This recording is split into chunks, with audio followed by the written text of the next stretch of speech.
सांसद जी, 31,000 वक्फ संपत्तियों का रजिस्ट्रेशन रद्द हुआ है, किस तरह देखते हैं?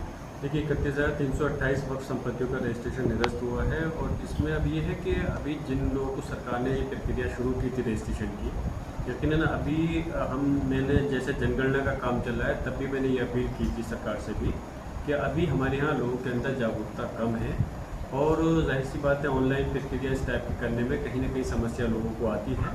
तो इसलिए उनका जो हक है, अधिकार है, वो कोई आदमी उससे वंचित नहीं रहे।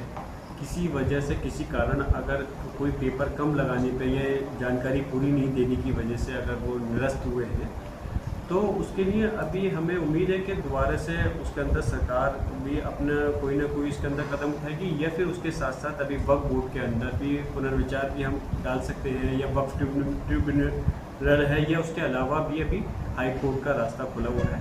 अगर नहीं होगा तो उसके लिए हम करेंगे, क्योंकि जाहिर सी बात सरकार का मकसद रजिस्ट्रेशन कराने का है या अगर सरकार की जब मंशा साफ है तो जिन लोगों की किसी मजबूरी की वजह से वो पूरी तरह से अपने अगर पेपर नहीं लगा पाए तो उनको दूसरा मौका मिलना चाहिए कि वो अपना दोबारा से उसकी प्रक्रिया को कर करके उसे पूरा कर सके और अपना रजिस्ट्रेशन करा सके। देश में नेता और उलेमा गाय को राष्ट्रीय पशु घोषित करने की मांग कर रहे हैं, किस तरह देखते हैं?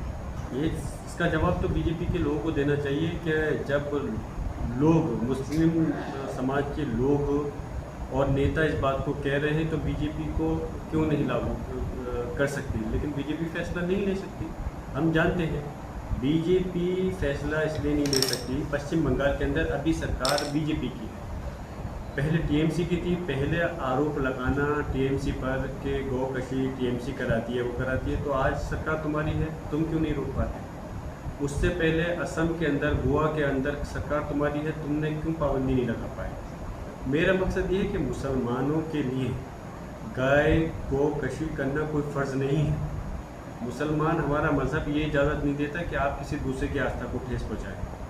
लोगों ने मुस्लिम मज़हब को जो है उसकी गलत तरीके से परिभाषा दे कर करके लोगों के जहन के अंदर गलत बात बिठा रखी है।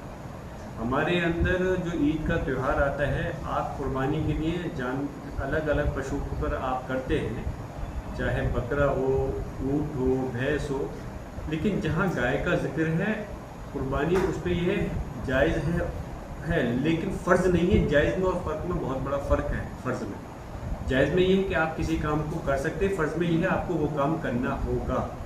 और हमारा मज़हब कभी ये नहीं कहता कि आप अपने किसी दूसरे मज़हब के व्यक्ति की आस्था को ठेस पहुँचाएँ और अपने खुशी को मनाने के लिए उनको धर्म को या उनकी आस्था को ठेस पहुँचाएँ। तो इसलिए हम मुसलमान जो है जहाँ कहीं इस देश में आज़ादी से पहले, आज़ादी के बाद, जब तक ये चीज़ एक तरह से चलती थी, आपत्ति नहीं होती थी, तो इस चीज़ को कर रहे थे, अलग बात है।